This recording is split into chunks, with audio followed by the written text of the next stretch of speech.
Welcome back to Chapter 6 of Red Dead Redemption 2, and today we're taking on Visiting Hours, aka the mission where we pop over to Sisika for a quick hello and leave with a full body workout and emotional damage. We're here to save John, and if you've already tried this gold medal, you already know what's coming.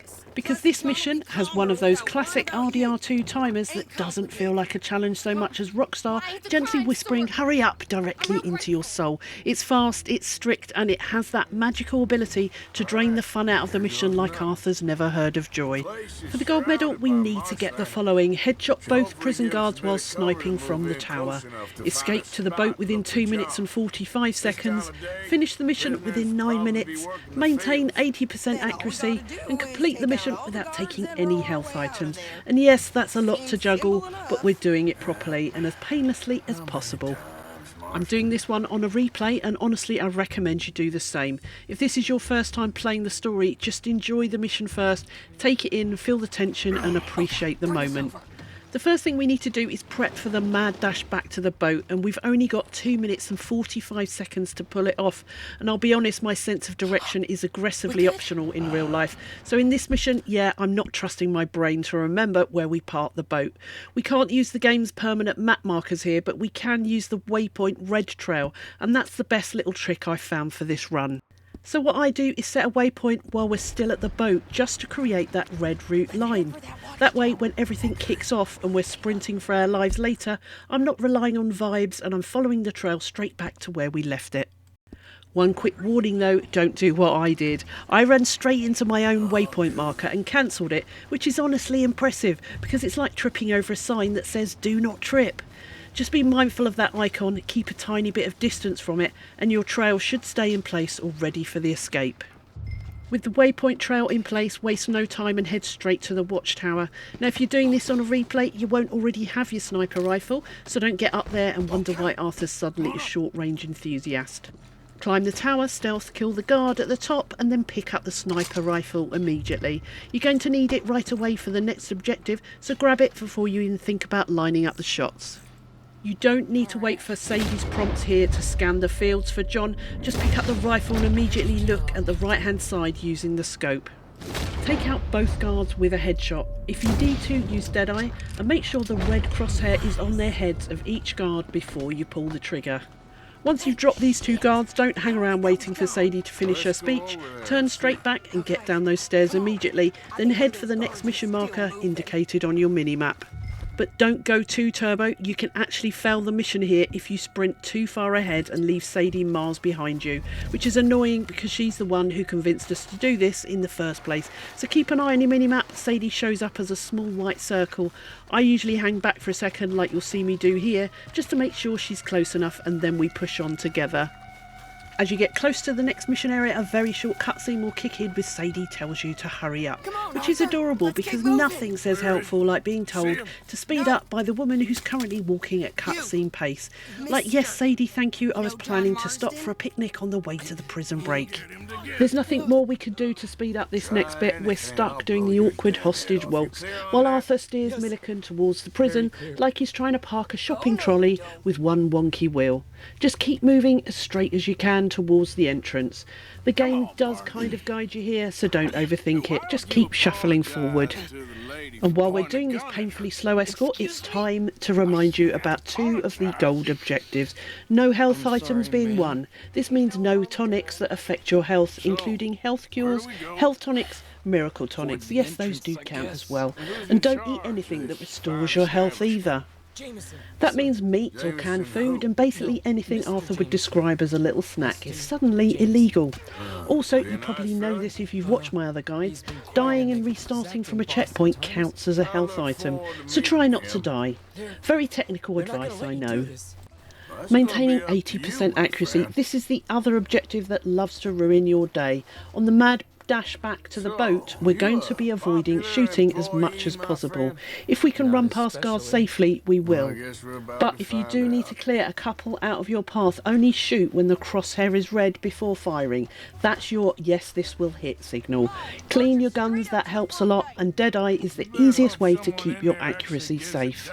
One important Deadeye reminder though is don't let your inner Deadeye core go red, because your aim will start feeling like Arthur's firing with his elbows. So do what I always recommend and fortify your outer bar with a Deadeye tonic before it fully depletes.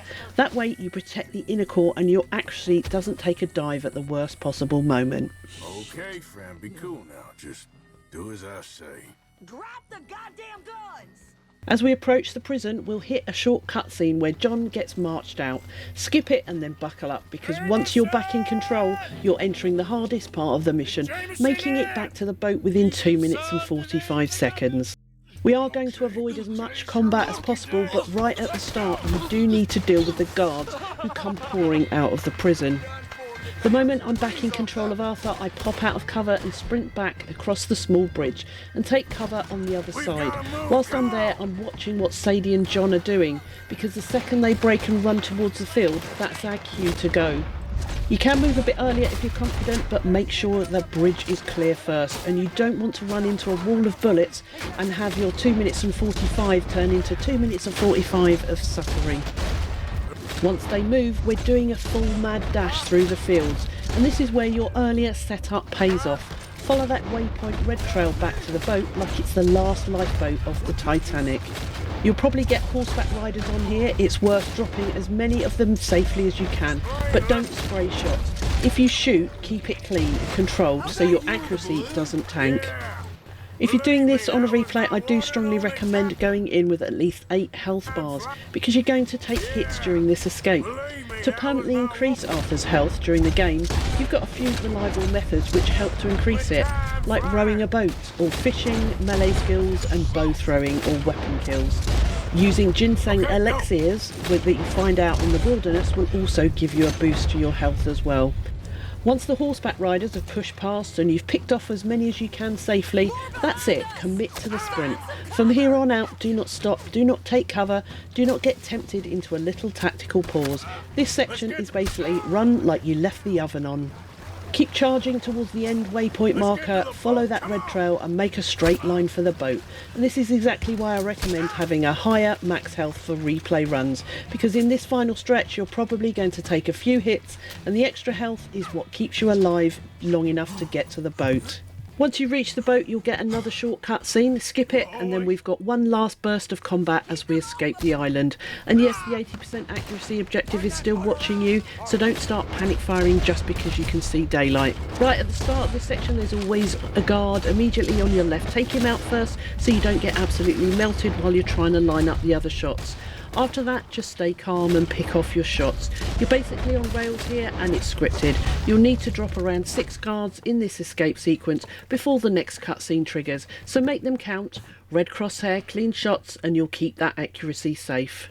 Once we reach the main island, we can finally mount up and follow John and Sadie back to camp, and at this point we're basically just hoping the stopwatch liked our attitude. Now, I'm leaving everything in on this ride back, and I'm not skipping travel or chopping the quiet bits out, because I want you to see the overall mission timer and exactly how long it takes me start to finish when I'm going for the gold. So yeah, this is the victory lap, assuming the game agrees it's a victory. Also, can we just take a second to appreciate how this mission is structured? It goes from stealthy prison break to cross-country sprint while being shot at in about 3 seconds flat. It's like Rockstar couldn't decide what genre they wanted, so they chose stress. While we're riding back, a couple of quick things to keep in mind for your own attempts. Not the big warnings again, just the stuff that's easy to forget when your heart is racing at Sissika cardio levels. If you're cutting it close on time, the biggest difference usually isn't the shooting, it's the hesitations. Little pauses add up fast in this mission, especially on the run back to the boat. And if you're trying to protect your accuracy, it's often better to run past the trouble rather than turn it into a full shootout. This mission loves baiting you into just one more shot, and then suddenly you've missed 3 and your accuracy is crying. Honestly though, the thing I find the most frustrating is that the mission is genuinely cool. The atmosphere at Sissika, the tension and the whole plan with Sadie, but then the timer shows up and it becomes less cinematic rescue and more Arthur Morgan Olympic sprinter.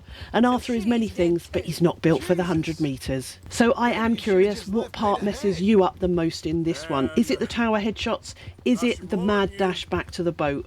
Or the bit where the game decides you definitely meant to shoot the railing instead of the guard? And if you have your own little tricks that made the timer easier, route choices, where you take cover, and when you start running, drop them in the comments. Because I swear this mission has about 10 different ways to fail, and the community tips are usually what saves people from losing their minds. Okay, nearly home. Let's get this wrapped up, cross the finish line, and find out if the gold medal gods were feeling generous today, or if they're about to do the classic RDR2 thing where you miss gold by 2 seconds and the game hits you with a polite little nice try while you age 10 years in real time.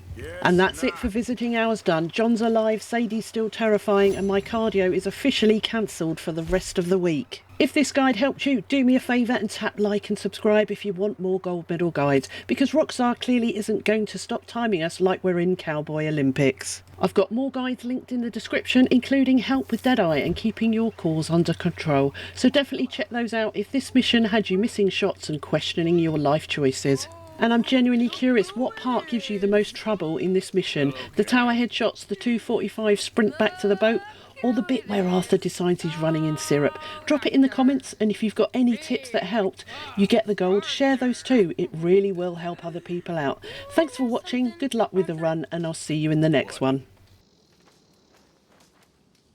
I don't know. I had something to say. I did. Take it easy, Karen. On the hooch. Why? Because a good, sober life will bring me peace and contentment? What a crock of shit this world is.